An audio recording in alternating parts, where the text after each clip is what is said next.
పెళ్లిలో మాణిక్యానికి క్షమాపణ చెప్తూ ప్రభావతికి అడ్డంగా దొరికిపోయిన రోహిణి మరి మాణిక్యానికి ఎందుకు క్షమాపణ చెప్పింది, అసలు ఏం జరిగింది తెలుసుకోవాలనుకుంటే వీడియోని చివరి వరకు మిస్ కాకుండా చూసేయండి. అలానే మా వీడియో నచ్చితే లైక్ చేయడం మాత్రం మర్చిపోకండి. ఇక్కడ చూస్తే రవి అయితే రీతు చెప్పిన మాటలతో బాధపడుతూ ఉంటాడు. అసలు ఎందుకు ఆవిడిక్కడికి వచ్చి నన్ను ఎందుకు వీళ్ళందరి ముందు తక్కువ అయ్యేలా చేసిందని చెప్పేసి అనుకుంటూ కోపంతో రగిలిపోతాడు రవి అయితే. ఈలోగా ఇక్కడ చూస్తే మీనా అయితే మీరు ఖాళీగా ఉంటే ఏదో ఒక పని చూసుకోండి, డ్రైవింగ్ స్కూల్ ఉంది కదా, నన్ను మాత్రం డిస్టర్బ్ చేయకండి అని చెప్పేసి అంటూ ఉంటుంది మీనా. ఇక సత్యం అయితే ఆలోచిస్తూ ఉంటాడు, ఈ ప్రభ ఎక్కడికి వెళ్ళింది, ఇంకా రాలేదేంటి అని చెప్పి ఎదురు చూస్తూ ఉంటాడు. అమ్మ అందరూ పెళ్లికి రెడీ అవ్వాలి కదా, ఇక శుభలేఖలు కూడా ఈరోజు పనిచేస్తే రేపు నుంచి పెళ్లి హడావిడి మొదలైపోతుంది. మనందరం దగ్గరుండి మరి సుందరి పెళ్లి చెయ్యాలి. వాడు చాలా కంగారు పడిపోతున్నాడు, అందుకనే వాడికి తోడుగా నిలబడితే వాడికి కాస్త టెన్షన్ తగ్గుతుంది. మీ అందరూ కలిసి తల ఒక చెయ్య వేస్తేనే కదా ఆ పెళ్లి పనులు పూర్తవుతాయి అని చెప్పనేసరికి సరే మావయ్య, మీరు చెప్పినట్టుగానే మేమందరం కలిసి తల ఒక చెయ్యి వేసి సుందరి పెళ్లిని జాగ్రత్తగా చేస్తాం. రంగారావు మావయ్యని ఎలాంటి ఇబ్బంది పడొద్దని చెప్పు నాన్న అని చెప్పేసి బాలు అంటూ ఉంటాడు. కోడళ్ళు కూడా ఒప్పుకుంటారు. అలా ఇక శుభలేఖలు పంచడానికి అయితే వెళతాడు. ఇక సత్యం అయితే అలా శుభలేఖలు పంచుతూ ఉండగానే నిజంగా నువ్వు అదృష్టవంతుడురా అని చెప్పేసి అంటూ ఉంటాడు రంగారావు. ఏంట్రా అలా మాట్లాడుతున్నావు? అవును, నీకు చక్కగా కొడుకులు కోడళ్ళు అందరూ కళ్ళ ముందే ఉన్నారు. బిడ్డలు లేని వాళ్లకు తెలుస్తుందిరా ఆ బాధ ఏంటో, అనుభవించున్నాను కాబట్టి నాకు తెలుస్తుంది. సుందరిని దత్తత తీసుకున్నాను నా తమ్ముడి దగ్గర నుంచి, కానీ సుందరి విషయంలో కాస్త బాధపడ్డాను. కానీ సుందరి మేము చెప్పినట్టుగా తనకి నచ్చిన అబ్బాయినే పెళ్లి చేసుకుంటుంది.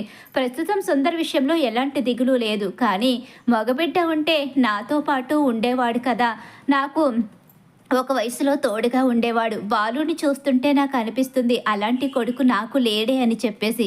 సరేలేరా, ఇప్పుడు ఎందుకు బాధపడతావు? బాలు నీకు ఏ సహాయం కావాల్సి వచ్చినా చేసి పెడతాడు. నా కుటుంబం ఎప్పుడు నీ కుటుంబమే అనుకో. నువ్వు ఈ విషయంలో బాధపడాల్సిన అవసరం ఏమీ లేదు. సుందరి పెళ్లిని నీ చేతుల మీదుగా జరిపిస్తున్నావు. నిజంగా సుందరి అదృష్టవంతురాలు.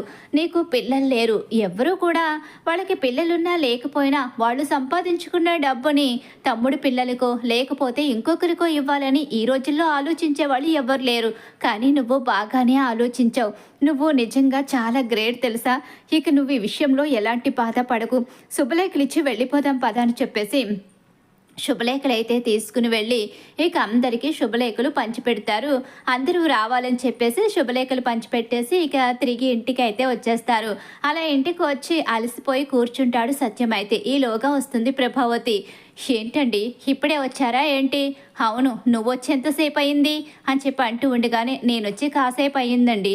ఈ సుందరి పెళ్లి హడావిడి అయ్యేంత వరకు ఇలా తిరుగుతూనే ఉండాలనుకుంటా. అవును మరి తప్పదు కదా, వాడికి సహాయంగా ఉండాలి, లేకపోతే వాడు ఫెయిల్ అవుతాడు. అవునవును, కామాక్షి కూడా అదే అంటుంది. కామాక్షి కూడా చాలా టెన్షన్ పడుతుంది. టెన్షన్ పడాల్సిన అవసరం ఏముంది? సుందరి పెళ్ళి చక్కగా జరిగిపోతుంది. మనందరం ఉన్నాం కదా, అందరం తల ఒక చెయ్యి వేస్తే సుందరి పెళ్ళి హ్యాపీగా జరుగుతుంది అని చెప్పేసి సత్యం ప్రభావతితో అంటూ ఉంటాడు. ఏయ్ మీనా, కాస్త కాఫీ తీసుకునిరా. మీ మావయ్య వచ్చి చాలాసేపు అయింది కదా, చూడలేదా? అయ్యో మావయ్య చూడలేదు మావయ్య అని చెప్పి గబగబా ముందు వాటర్ తీసుకొస్తుంది. ఆ తర్వాత మంచినీళ్ళు తీసుకొచ్చి ఇచ్చిన తర్వాత కాఫీ తీసుకొచ్చిస్తుంది ఇద్దరికీ కూడా. ఎందుకు నిదానంగా చెప్పలేవా? మీనా కాఫీ తీసుకుని రా అని ఎప్పుడు ప్రేమగా పిలుస్తావే, అలాంటివి ఎక్కువగా నా దగ్గర ఎక్స్పెక్ట్ చేయకండి అని చెప్పి అంటూ ఉంటుంది. దీని మొహానికి ఇంగ్లీష్ ఒకటి అని చెప్పేసి సత్యం అయితే అనుకుంటూ ఉంటాడు. ఈలోగా కాఫీ తీసుకొచ్చిస్తే కాఫీ తాగేసి మనం అలసిపోయాం కదా, కాసేపు రెస్ట్ తీసుకోవాలని చెప్పేసి ఇద్దరు లోపలికైతే వెళ్ళిపోతారు. పాపం మామయ్య అత్తయ్య చాలా పని చేస్తున్నారు. మేము చూస్తే మా పనుల్లో పడిపోయి ఈ పనులు పట్టించుకోవడం లేదు. రేపటి నుంచి మా పనులు తగ్గించుకుని ముందు ప్రస్తుతం సుందరి పెళ్లి విషయాన్నే చూడాలి అని చెప్పేసి మీనా అనుకుంటుంది. ఇక తెల్లవారుతుంది, అందరూ కూడా పెళ్లికి రెడీ అవుతారు. మీనాయే కదా ఫంక్షన్ డెకరేషన్ చేయాల్సింది. ఆ ఫంక్షన్ హాల్ డెకరేషన్ విషయంలో మీనా అన్నీ చూసుకుంటూ ఉంటుంది. ఇక్కడ చూస్తే ఇక సుందరిని మేకప్ చేసేది మాత్రం రోహిణి సుందరిని అలాగే కామాక్షిని కూడా మేకప్ అయితే చేస్తూ ఉంటుంది. అందరూ కూడా సందడిగా జరిగిపోతూ ఉంటుంది. అక్కడ పెళ్లి హడావిడి ఇక చాలా బాగా జరుగుతుంది. ఇక్కడ చూస్తే అన్నదమ్ములు ముగ్గురు కూర్చొని మాట్లాడుకుంటూ ఉంటారు. మనోజు, బాలు, రవి అలాగే పిలుస్తూ ఉంటే ఏదో ఒక పనులు చేస్తూ ఉంటారు. కానీ మనోజ్ మాత్రం తప్పించుకుంటూ ఉంటాడు. చూసావరే ఇక్కడ కూడా వాడు ఎలా తప్పించుకుంటున్నాడో, బిజినెస్ మ్యాన్ అంటూ ఫోజులిస్తూ ఏ పని చేయకుండా అలా కూర్చునే ఉంటాడు వీడు. వాడు అంతే కదా, చిన్నప్పటి నుంచి అంతే కదా అన్నయ్య. మనోజ్ అన్నయ్య ఎప్పుడు పని చేశాడు కనుక ఎప్పుడూ పని దొంగే, పని తప్పించుకుని తిరుగుతూ ఉంటాడు. అమ్మ ఎప్పుడూ సపోర్ట్ చేస్తుంది కాబట్టి ఇప్పటి వరకు కష్టపడే అవసరం అయితే రాలేదు అని చెప్పేసి రవి అంటూ ఉంటాడు. ఇక కొడుకులు కోడళ్ళు అక్కడ పెళ్లిలో హడావిడి చేస్తూ అందరూ బాధ్యతగా ఆ పెళ్లి చేస్తూ ఉంటే చాలా సంబరపడుతూ ఉంటాడు సత్యం అయితే.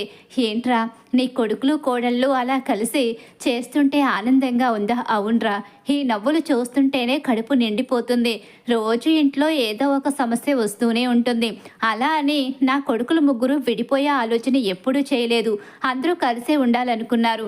నా కోడళ్ళు కూడా అంతే. ఎన్ని సమస్యలు వచ్చినా సరే వాళ్ళు కలిసే ఉండాలని ఎప్పుడూ నిర్ణయించుకుంటారు. ఇల్లు వదిలి వెళ్ళిపోవాలనే ఆలోచన ఎవ్వరిలోని రాలేదు. అందుకు నేను అదృష్టవంతుడినే. నిజంగా నాకు చాలా సంతోషంగా ఉందిరా. ఈరోజు నా కొడుకులు ముగ్గురు ఇంతగా ఇక్కడ కష్టపడుతూ సుందరి పెళ్లి విషయంలో ఇంతగా వాళ్ళు తోడవుతుంటే ఇంత హ్యాపీగా ఉందో తెలుసా? అవునరా, కొడుకులు కష్టపడి ప్రయోజకులు అవుతే ఎవరికన్నా సంతోషమే కదా. కళ్ళ ముందు ఇక కొడుకులు అంత హ్యాపీగా కలిసిపోయి ఉండడం అలాగే కష్టపడడం అనేది ఆ తండ్రికి ఆనందాన్ని ఇస్తుంది. ఎక్కువ కష్టపడి కష్టాల్లో ఉంటే ఆ కొడుకులను చూసి బాధపడతాం, కానీ ఆనందంగా ఉన్నప్పుడు మరి వాళ్ళని చూసినప్పుడు మనకి కడుపు నిండిపోతుంది కదా. నీ పరిస్థితి కూడా అలానే ఉందిలేరా అని చెప్పేసి అంటూ ఉంటాడు ఇక రంగారావు అయితే. ఇక్కడ చూస్తే అటు ఇటు తిరుగుతూ ఉంటాడు. పెళ్లిలో ఒక చోట ఉండకుండా మేనల్లుడి పెళ్లిలో మాణిక్యం అయితే అటు ఇటు తిరుగుతూ హడావుడి చేసేస్తూ ఉంటాడు.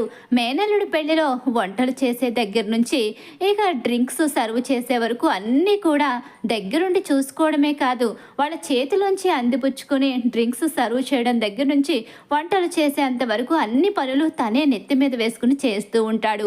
ఈలోగానే మాణిక్యం అక్క అయితే వస్తుంది. ఏంట్రా నువ్వు ఈ పనులన్నీ నువ్వెందుకు చేస్తున్నావు?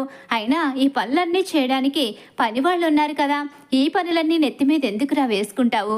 ఒబ్బడిగా అక్కడ కూర్చోవచ్చు కదా వెళ్ళి అని చెప్పేసి అంటూ ఉంటుంది. అక్క ఏం మాట్లాడుతున్నావు? ఇది నా మేనల్లుడి పెళ్ళి. నా మేనల్లుడి పెళ్లిలో నేను కష్టపడకపోతే ఎలా? నా మేనల్లుడి పెళ్లిలో కష్టపడి వాడి పెళ్లిని సంతోషంగా చేయాలి, వాడు జీవితాంతం గుర్తుంచుకునేలా చేయాలి ఈ పెళ్ళి అని చెప్పేసి ఇక అంటూ ఉంటాడు మాణిక్యం. అలా అంటూ అన్ని పనులు మీదేసుకుని చేస్తూ ఉంటాడు. బాలుకి మాణిక్యం విషయంపై డౌట్ వస్తుంది. మాణిక్యం కనిపించకుండా తిరుగుతాడు. అలాని వాళ్ళు ఉన్నారన్న విషయం తెలియదు, కానీ ఎప్పటికప్పుడు ఎదురుపడే సిచ్యువేషన్ వచ్చినా కూడా వాళ్ళు ఎదురుపడరు. ఇక మాణిక్యం అటుగా వెళ్ళడం, వీళ్ళు ఇలా రావడం, ఇలా జరుగుతూ ఉంటుంది అక్కడ మొత్తం కూడా. ఇక ఈలోగానే ఇక్కడ చూస్తే సుందరి మేకప్ పూర్తవుతుంది. ఇక సుందరికి ముహూర్తం టైం అయిపోతుంది. సుందరిని తీసుకుని వస్తే బాగుంటుందని చెప్పేసి ఇక అక్కడ వాళ్ళందరూ కూడా పిలుస్తూ ఉంటారు. ఈలోగానే ప్రభావతి వస్తూ ఉంటుంది. సుందరిని అందరూ కూడా తీసుకువెళుతూ ఉంటారు. ఇక మేకప్ చేసి అప్పటి వరకు అలసిపోయి కూర్చుని ఉంటుంది రోహిణి. ఇప్పుడు నేను ఆ మండపం దగ్గరికి వెళ్ళి అక్కడ ఎక్కువసేపు కూర్చొని ఉండలేను, కాసేపు రెస్ట్ తీసుకున్న తర్వాత నేను మండపం దగ్గరికి వెళతాను. ఇప్పుడు దాకా వీళ్ళందరికీ మేకప్ చేసేసరికి నేను చాలా అలసిపోయాను అని చెప్పేసి అనుకుంటూ ఉంటుంది ఇక రోహిణి అయితే. అలా అలసిపోయానని చెప్పేసి అక్కడే ఆగిపోతుంది. ఈలోగానే అటు ఇటు తిరుగుతున్న మాణిక్యం అయితే కనిపిస్తాడు. అలా కనిపించేసరికి ఒక్కసారి షాక్ అవుతుంది. అయినా మాణిక్యం ఇక్కడెందుకుంటాడు? తన మేనల్లుడు పెళ్ళని చెప్పాడు కదా, ఒకవేళ కొంప తీసి ఇక్కడ ఉన్న కిషోరే తన మేనల్లుడా అని చెప్పేసి షాక్ అయిపోతుంది. ఎందుకంటే మాణిక్యం శుభలేఖ అయితే ఇస్తాడు. ఆ శుభలేఖ మీద పేరు చూడదు, ఆ పెళ్ళికి వెళ్ళాలి అనుకోదు. ఎందుకంటే విద్యతోనే ఆల్రెడీ చెప్తుంది ఆ పెళ్ళికి మనం వెళితే తెలిసిన వాళ్ళు ఎవరైనా వచ్చారు అంటే అక్కడ మనల్ని కనుక గుర్తుపడితే అక్కర్లేని తలనొప్పులు వస్తాయి. ఇప్పటికీ ఉన్న సమస్యలు చాలు, ఇంకా కొత్త సమస్యలు తలకెక్కించుకోవాలి అనుకోవడం లేదు. మాణిక్యం టాపిక్ ఇక్కడితో అయిపోవాలి తప్ప మళ్ళీ కొత్తగా కళ్ళ ముందుకి వచ్చి నా బండారం బయటపడే పరిస్థితి రాకూడదు అని చెప్పేసి చెప్తుంది. అలా చెప్పడంతో ఇక ఆ విషయాన్ని పక్కన పెట్టేస్తుంది. కానీ ఇక్కడ మాణిక్యం ఎదురుపడడంతో ఇక చాలా పెద్ద షాక్కి గురవుతుంది. మాణిక్యం అంటే ఖచ్చితంగా మాణిక్యం మేనలుడే ఇక్కడ సుందరికి కాబోయే భర్త అని అర్థమవుతుంది. ఇప్పుడు ఏం చేయాలి? ఇక్కడ మాణిక్యం ఎవరికైనా కనిపించాడు అంటే నా పని అయిపోతుంది. ముఖ్యంగా బాలు ఇక్కడే ఉన్నాడు, మీనా ఇక్కడే ఉంది, అలాగే అత్తయ్య, మనోజ్, మావయ్య అందరూ కూడా ఇక్కడే ఉన్నారు. ఇప్పుడు ఎవరు ఇక మాణిక్యాన్ని చూసినా నా బండారం మొత్తం బయటపడిపోతుంది. ఇప్పుడు మాణిక్యాన్ని ఇక్కడి నుంచి నేను ఎలా పంపించాలి? పైగా ఇది తన మేనల్లుడు పెళ్ళి. మేనల్లుడు పెళ్లిలోంచి మాణిక్యాన్ని వెళ్ళిపోమంటే ఎలా వెళతాడు? ఇది కరెక్ట్ కాదు. ఇప్పుడు ఏం చేయాలి అని చెప్పేసి అనుకుంటూ కంగారు పడుతూ ఉంటుంది. ఈలోగా విద్యకి కాల్ చేస్తుంది. విద్య, ఎక్కడున్నావే? నేను కూడా మండపానికే వస్తున్నానే. మాణిక్యం మేనల్లుడు పెళ్ళికి వెళతాను అన్నాను కదా, అక్కడికే వెళుతున్నాను. నువ్వు అక్కడ పెళ్ళికి వెళ్ళావా? అవును వెళ్ళానే. నువ్వు నేను ఒక పెళ్ళిలోనే చచ్చేలా ఉన్నాం. ఏం మాట్లాడుతున్నావే? ఏం జరుగుతుంది? అవును, అసలు మాణిక్యం మేనల్లుడు ఎవరో తెలుసా? ఆ సుందరిని చేసుకోపోయే కిషోరే మాణిక్యం మేనల్లుడు. ఆ మాణిక్యం ఇక్కడే ఉన్నాడు. ఇప్పుడు ఎలా తప్పించుకోవాలో అర్థం కావడం లేదు. మాణిక్యాన్ని మా వాళ్ళెవరైనా చూశారు అంటే ఇక నా పని అయిపోయినట్టే. ఈ రోజుతో ఈ రోహిణి బండారం బయటపడిపోబోతుంది అని చెప్పేసి కంగారు పడిపోతూ ఉంటుంది. నువ్వు కంగారు పడికే, కంగారు పడ్డం తప్ప ఇంకేం మిగల్లేదు. ఇక ఏదో రకంగా మేనేజ్ చేయాలి. ఎట్టి పరిస్థితిలోని కూడా ఇక్కడ మాణిక్యం వాళ్లకు కనిపించకూడదు. అలానే మా వాళ్ళని తీసుకుని వెళ్ళలేను, మాణిక్యాన్ని వెళ్ళమనలేను. ఏం చెయ్యాలి? ఏమో ఏదో రకంగా మేనేజ్ చేయవే. నువ్వు ఇప్పుడు అక్కడ దొరికిపోయే పరిస్థితి వస్తే ఇంకేమైనా ఉందా? నేనైతే రాను బాబోయ్. ఆ టెన్షన్ నేను భరించలేను. ఇప్పుడు నేను అక్కడికి వచ్చాను అంటే నేను నీ స్నేహితురాల్ని కాబట్టి నీ గురించి నిజాలన్నీ నాకు తెలుసని వాళ్ళకి తెలిసిపోతుంది. ఏంటే నన్ను ఇరికించి నువ్వు తప్పించుకుంటున్నావా? ఇరికించడమేంటే? నువ్వు ఏరికోరి తెచ్చుకున్న కష్టాలు ఇవన్నీ. ఎప్పుడో చెప్పాను, ఒకసారి అబద్ధం చెప్పినా రెండోసారి నిజం చెప్పవేని. అబద్ధాన్ని కప్పిపుచ్చుకోవడానికి మరొక అబద్ధం, మరొక అబద్ధాన్ని కప్పిపుచ్చుకోవడానికి 100 అబద్ధాలు. ఇలా అబద్ధాల మీద అబద్ధాలు ఆడి నువ్వు ఈరోజు ఇలాంటి పరిస్థితి తెచ్చుకున్నావు. ఇప్పుడు నేనేం చేయగలనే? నేనొచ్చి చెప్పినా ఎవ్వరూ నమ్మరు అని చెప్పేసి విద్య అంటూ ఉంటుంది. ఈలోగానే మాణిక్యం అటు ఇటు తిరుగుతూ ఉండగానే ఇక్కడ ప్రభావతి ఆల్రెడీ పెద్ద కోడల్ని వెతుక్కుంటూ బయలుదేరి వస్తుంది కదా. మాణిక్యం దగ్గరికి అయితే రోహిణి వెళుతుంది. అలా మాణిక్యం దగ్గరికి వెళ్ళిన రోహిణి అయితే ఒక్కసారే మాణిక్యాన్ని అలా చూస్తూ ఉండిపోతుంది. అక్కడ పెళ్లిలో ఉన్న రోహిణిని చూసి మాణిక్యం షాక్ అయిపోతాడు. రోహిణి పాప, నువ్వు ఈ పెళ్ళికి వచ్చావా? అవును, నిన్ను పిలిచాను కదా, నువ్వు రావేమో అనుకున్నాను. వచ్చావా రోహిణి పాప? చాలా హ్యాపీగా ఉంది తెలుసా. ఈరోజు నా మేనల్లుడి పెళ్లి పనులన్నీ నేనే చూసుకుంటున్నాను. మాణిక్యం, ఇక్కడ చాలా పెద్ద తప్పు జరిగిపోతుంది. ఏంటమ్మా, ఏం జరుగుతుంది? నాకేం అర్థం కావడం లేదు. నా మేనల్లుడు ప్రేమించిన అమ్మాయి సుందరి, నా మేనల్లుడికి ఇచ్చి పెళ్లి చేస్తున్నారు. ఇప్పుడు ఇందులో తప్పేముంది? నీ విషయమో, నీ మేనల్లుడి విషయమో, సుందరి విషయమో కాదు, నా విషయం బయటపడిపోయే పరిస్థితి వచ్చింది. ఏం మాట్లాడుతున్నామ్మా? ఇక్కడ పెళ్లి జరుగుతున్న అమ్మాయి సుందరి ఎవరో కాదు, ఇక మా పిన్ని వాళ్ళ అమ్మాయి. తను సుందరి, తన పేరు. తను మా బాలుకి, మా కుటుంబం అందరికీ కూడా బాగా దగ్గర బంధువు, దగ్గర అయిన అమ్మాయి కూడా. ఎందుకంటే కామాక్షి పిన్ని వాళ్ళ ఇంట్లో ఎప్పుడు ఇక మా వాళ్ళందరూ ఉంటూ ఉంటారు. అలాగే రంగారావు బాబాయ్ కూడా మా వాళ్ళందరికీ బాగా తెలుసు. వీళ్ళందరూ దగ్గరోళ్ళే. ఇప్పుడు నువ్వు తీసుకొచ్చి నీ మేనల్లుని ఇక్కడ పెట్టావు. ఇప్పుడు నువ్వు నేను ఇద్దరం దొరికిపోబోతున్నాము అని చెప్పేసి అంటూ ఉంటుంది రోహిణి. అయితే ఇప్పుడు ఎలా తప్పించుకోవాలి రోహిణి పాప?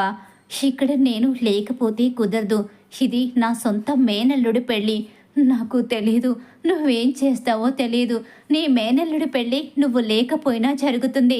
కానీ నువ్విక్కడ ఉంటే నా జీవితమే నాశనం అయిపోతుంది.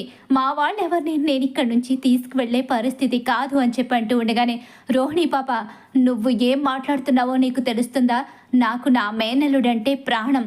వాడికి నేనంటే ఇష్టం. నేను లేకుండా నా మేనల్లుడు ఆ అమ్మాయి మెడలో తాళి కట్టడు. వాడి పెళ్లి చూడాలని నేను ఎన్నో రోజులుగా కలలు కంటున్నాను. నా భార్య కూడా ఇక్కడే ఉంది. నన్ను వెళ్ళిపోమంటావు ఈ పెళ్లి దగ్గర నుంచి? నేను వెళ్ళిపోతే ఈ పెళ్లి జరుగుతుందనుకుంటున్నావా? నీ స్వార్థం కోసం ఇక్కడ నన్ను బాధ పెట్టి నా మేనల్లుడు పెళ్లి చూసుకోనివ్వకుండా చేద్దామనుకుంటున్నావా? నాకు పిల్లలు లేరు. నా మేనల్లుడినే నా కొడుకుగా పెంచుకున్నాను.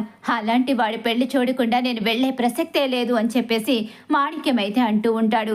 ఈలోగానే ఇక 2 చేతులు జోడించి, మాణిక్యం నన్ను క్షమించు. నీ విషయంలో నిన్ను బాధ పెడుతున్నాను. అసలు ఇలా అడగాలని నాకు లేదు. కానీ ఏం చేస్తాను? అడగక తప్పడం లేదు. నన్ను క్షమించు మాణిక్యం. ఇక్కడి నుంచి ఏదో రకంగా వెళ్ళిపో, తప్పించుకుని వెళ్ళిపో అని చెప్పి అంటూ ఉండగానే ప్రభావతి వచ్చేస్తుంది వెనుక నుంచి. ఏంటి ఈ రోహిణి ఎవరిని చేతులు జోడించి బ్రతిమలాడుకుంటుంది అని చెప్పి కాస్త ముందుకొచ్చేసరికి అక్కడ మాణిక్యం కనిపిస్తాడు. ఒక్కసారే షాక్ అయిపోతుంది. వెళ్ళిపో మాణిక్యం, ఇక్కడి నుంచి వెళ్ళిపో.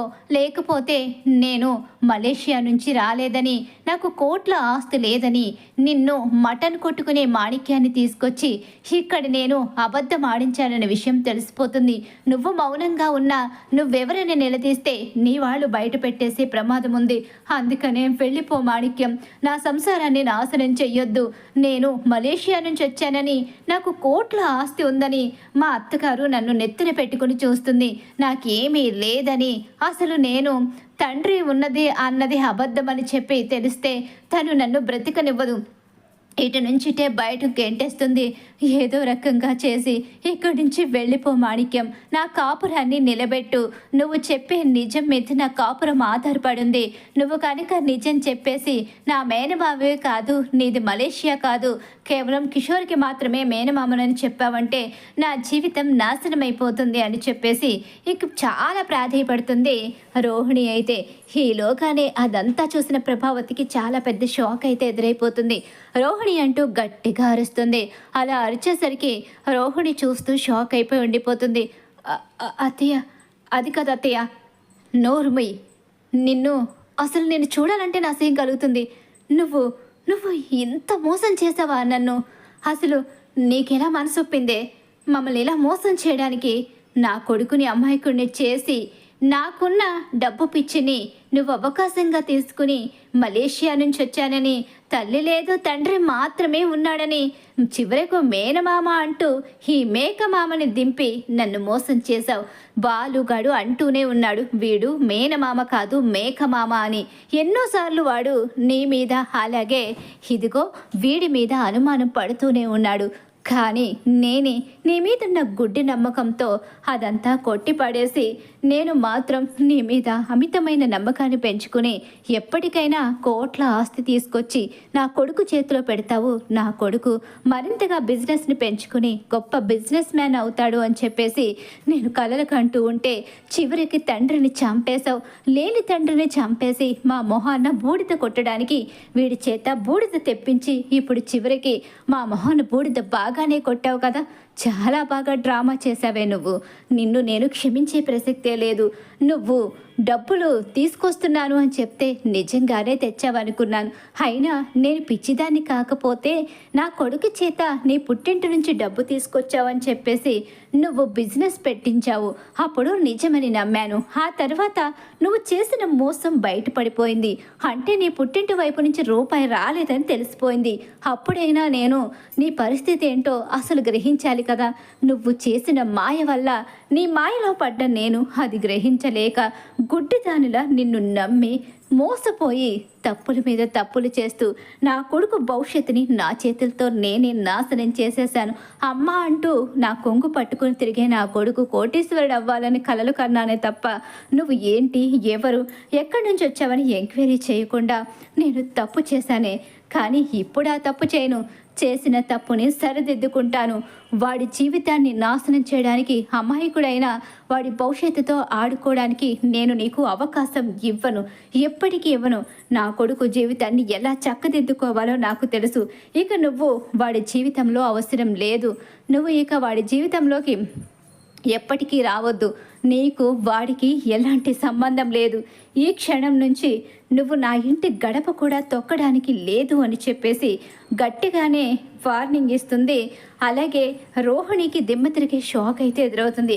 అత్తయ్య నేను చెప్పేది వినండి అత్తయ్య అని చెప్పేసి రోహిణి ఎంతగాడో బ్రతిమలాడే ప్రయత్నం చేస్తుంది. ఇక ప్రభావతికి అసలే చిన్న తప్పుకే పెద్ద శిక్షలు విధిస్తూ వాళ్ళ మీద విరుచుకు పడిపోతుంది. అలాంటిది మోసం, పైగా డబ్బు విషయం. డబ్బులు వచ్చేస్తాయి కోటీశ్వరరాలని చెప్పి ముందు నుంచి నెత్తిన పెట్టుకున్న రోహిణి కోటీశ్వరరాలు కాదు అనే నిజం బయటపడిపోవడంతో ఇక ఊహించని షాకే ఎదురైపోతుంది. ఇక రోహిణి మొహం చూడడానికి కూడా ప్రభావతి ఇష్టపడదు. ఇక అక్కడున్న మాణిక్యం అయితే మాత్రం నా తప్పు లేదు, కేవలం వీళ్ళు నాటకం ఆడమంటే మాత్రమే నేను అక్కడికి వచ్చాను అని చెప్పి ఇక ప్రభావతి ముందు నిజాన్నైతే ఒప్పేసుకుంటాడు మాణిక్యం. అలా రోహిణికి పెద్ద షాక్ ఎదురవుతుంది. మరి ఖచ్చితంగా రాబోయే కథలు ఇలా అయితే జరగబోతుంది. ఇలానే జరగాలని మీరు కోరుకుంటున్నారా? అయితే వీడియోని తప్పకుండా లైక్ చేసేయండి. మీరు ఇచ్చే ఒక లైక్ సపోర్ట్ అండ్ ఎంకరేజ్మెంట్గా ఉంటుంది. అలాగే మా వీడియో కనుక మీకు నచ్చినట్లయితే పక్కనే ఉన్న హైప్ బటన్ మీద క్లిక్ చేయండి.